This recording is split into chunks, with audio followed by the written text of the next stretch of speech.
പ്രബോധനം ആരംഭിക്കുന്നതിന് മുമ്പ് അറബികൾ പെൺകുട്ടികളെക്കാൾ ആൺകുട്ടികളെയാണ് സ്നേഹിച്ചിരുന്നത്.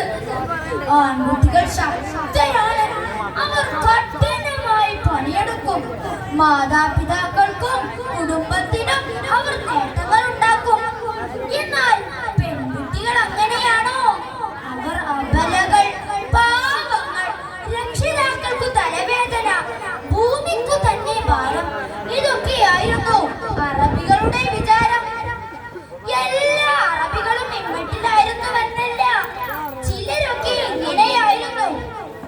ആൺകുട്ടികൾ ജനിച്ചാൽ അവർക്ക് അതിരറ്റ ആഹ്ലാദം, പെൺകുട്ടികളായാലോ അവർക്ക് അളവറ്റ ദോഷം. ദുഷ്ടത മൂത്ത ചില പിതാക്കന്മാർ പെൺകുട്ടികളെ ജീവനോടെ കുഴിച്ചു മൂടാനും പഠിച്ചിരുന്നില്ല.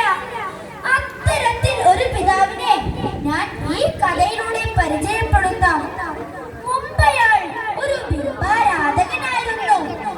മുത്തുനബി തങ്ങൾ ദൈവ സന്ദേശവുമായി വന്നപ്പോൾ ഒപ്പം അയാളും വിശ്വസിച്ചു.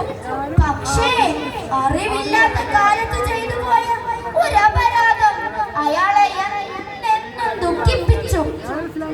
അക്കത് ഒരിക്കൽ മുത്തുനബിയോട് അയാൾ സങ്കടത്തോടെ പറഞ്ഞു. അയാൾക്കൊരു മകളുണ്ടായിരുന്നു, നല്ല ചന്തമുള്ള കുട്ടി. അവൾക്ക് ഉപ്പയോട് എന്തു ഇഷ്ടമായിരുന്നെന്നോ. ഉപ്പ വീട്ടിലെത്തിയാൽ അവൾ ഓടിച്ചെന്ന് അയാളുടെ കഴുത്തിൽ തൂങ്ങി തുരുതുരാ ഉമ്മ വെക്കും. പക്ഷേ അയാൾക്ക് അവളോട് ഒട്ടും സ്നേഹമുണ്ടായിരുന്നില്ല. ഈ മകൾ തനിക്കു ഭാരമാണ്, അപമാനമാണ്, ഇവളെ എങ്ങനെയെങ്കിലും കൊന്നുകളയണം. ഇതായിരുന്നു പലപ്പോഴും അയാളുടെ ദുഷ്ടചിന്ത. ഒരു ദിവസം മകളെ കൂട്ടി അയാൾ പുറത്തേക്ക് വിളിച്ചു കൊണ്ടുപോയി. പാവം, അതൊരു ഉല്ലാസയാത്രയാണെന്നായിരുന്നു അവളുടെ വിചാരം. മകളെ കൊണ്ടയാൾ ആ പൊട്ടക്കിണറ്റിനടുത്തെത്തി. ഉടനെ അയാളിലെ പിശാചുണർന്നു. ദുഷ്ടൻ ആ കുഞ്ഞിനെ തൂക്കിയെടുത്ത് കിണറ്റിലേക്ക് എറിഞ്ഞു. ഉപ്പാ, ഉപ്പാ, എന്റെ ഉപ്പാ. സ്നേഹനിധിയായ ആ മകൾ അപ്പോഴും ആ പിതാവിനെ കരഞ്ഞുകൊണ്ട് വിളിച്ചു.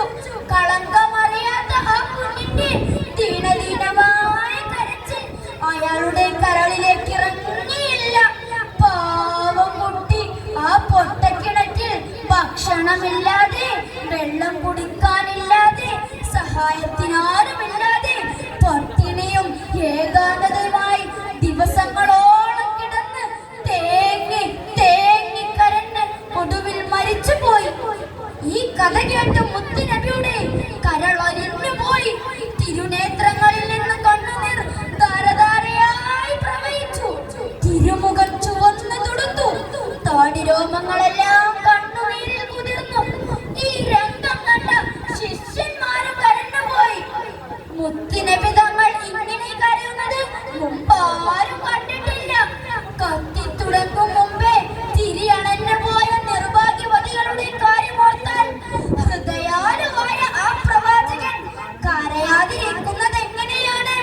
സ്ത്രീകളെ അങ്ങേയറ്റം ബഹുമാനിച്ചു പരിഗണിച്ചവരായിരുന്നു മുത്തുനബി തങ്ങൾ. മുത്തുനബിയോടൊപ്പം സ്വർഗത്തിൽ ഒരുമിക്കുവാൻ നാഥൻ തൗഫീഖ് നൽകുമാറാവട്ടെ. വാക്കുകൾക്ക് വിടാം. നിങ്ങൾക്ക് നന്ദി. അസ്സലാമു അലൈക്കും. വലൈക്കും അസ്സലാം.